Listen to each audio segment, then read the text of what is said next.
Hello and welcome to Lavneesh sir की class.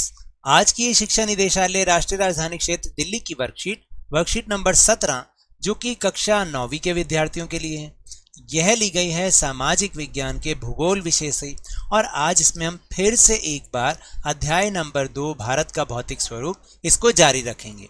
और आज इसमें हम जिस टॉपिक पर चर्चा करेंगे वो है द्वीप समूह।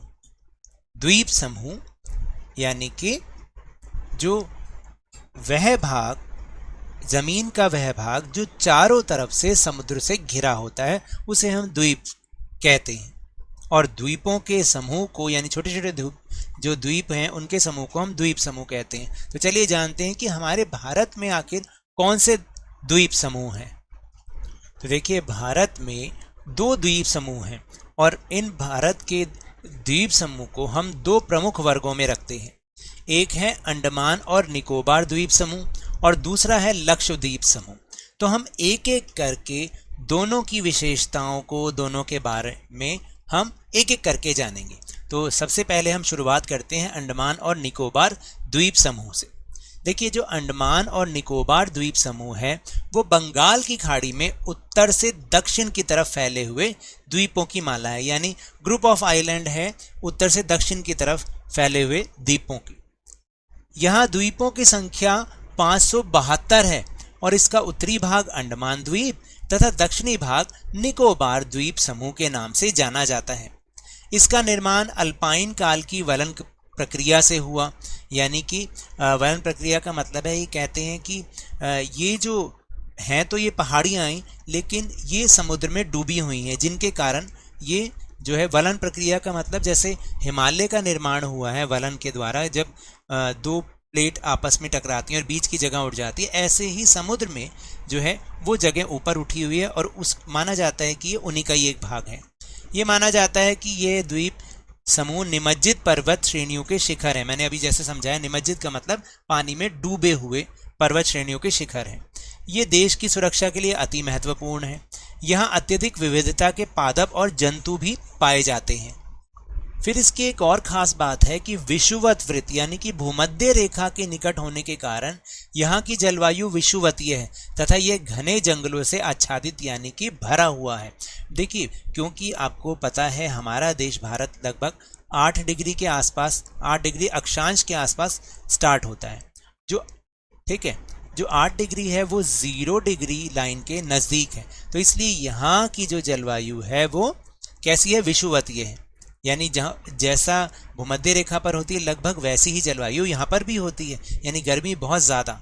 अंडमान का सर्वोच्च शिखर माउंट सैडल है जो कि 737 मीटर ऊंचा है। फिर निकोबार द्वीप समूह का सर्वोच्च शिखर है माउंट थुलियर जो कि 642 मीटर है। फिर इस क्षेत्र में 2 ज्वालामुखी द्वीप भी हैं। बैरन द्वीप भारत का एकमात्र सक्रिय ज्वालामुखी तथा नारकोंडम द्वीप, यानी ये जो बैरन द्वीप है वो भारत का एकमात्र ऐसा द्वीप है जहाँ पर सक्रिय ज्वालामुखी है और जो शायद कभी भी वो फट सकता है। तो ऐसे द्वीप भी हैं और यहाँ पर किसी आम व्यक्ति को जाने की अनुमति नहीं है। तो चलिए अब हम जानते हैं लक्षद्वीप समूह के बारे में। लक्षद्वीप समूह, अब लक्षद्वीप कहाँ पर स्थित है? लक्षद्वीप समूह केरल के मलाबार तट के पास अरब सागर में स्थित है। यह मध्य महासागरीय कटक का ही उत्तरी भाग है। इसकी जो खास बात है वो ये है कि यह द्वीप छोटे छोटे प्रवालों से निर्मित है। अब प्रवाल क्या होते हैं अभी हम उसके बारे में जानेंगे।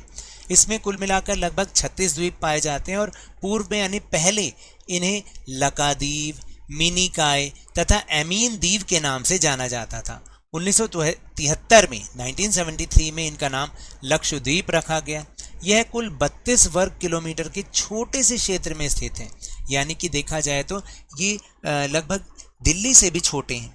कवरत्ती द्वीप यहाँ का प्रशासनिक मुख्यालय है, यानी मेन जो द्वीप है प्रशासनिक मुख्यालय जहाँ से सारा काम का चलता है वो है कवरत्ती द्वीप। यहाँ बहुत से प्रकार के पादप यानी पेड़ पौधे और जंतु पाए जाते हैं।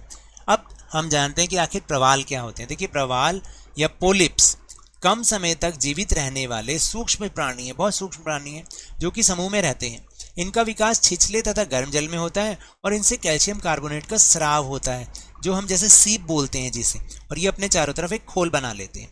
प्रवाल स्राव एवं प्रवाल अस्थियां टीले के रूप में निक्षेपित होती रहती हैं, यानी जब वो मर जाते हैं तो जो उनके ऊपर का ये खोल होता है ये टीले के रूप में वह जमा होता रहता है, जिससे ये द्वीप कहते हैं कि बने हैं। ये मुख्यतः 3 प्रकार के होते हैं: प्रवाल रोधिका, तटीय प्रवाल भित्ति और प्रवाल वलय द्वीप।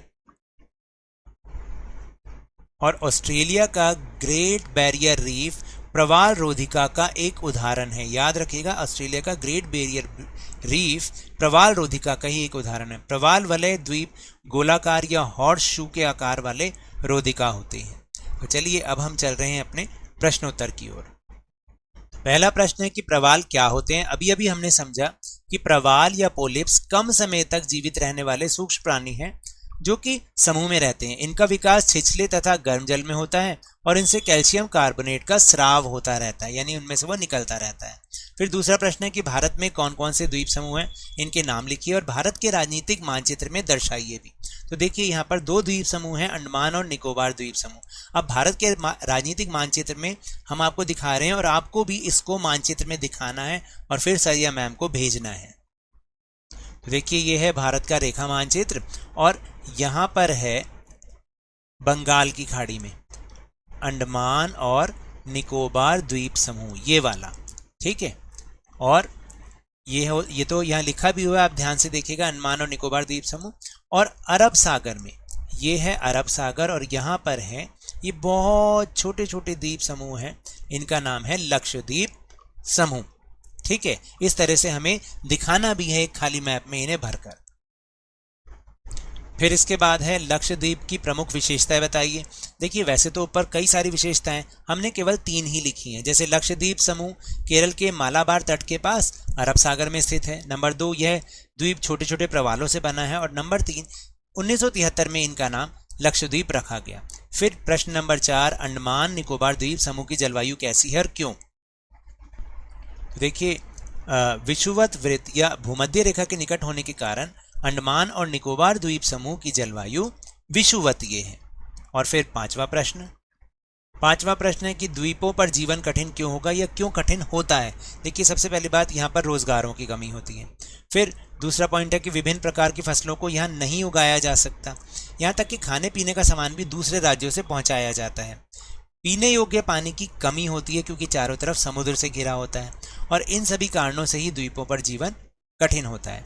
तो ये तो थी आज की वर्कशीट। अगर मेरे इस तरह समझाने से अब आपको समझ में आने लगा है तो इस चैनल और वीडियो को लाइक कीजिए, शेयर कीजिए, सब्सक्राइब कीजिए और जल्दी से जल्दी हमारे इस चैनल को 50K तक पहुंचा दीजिए।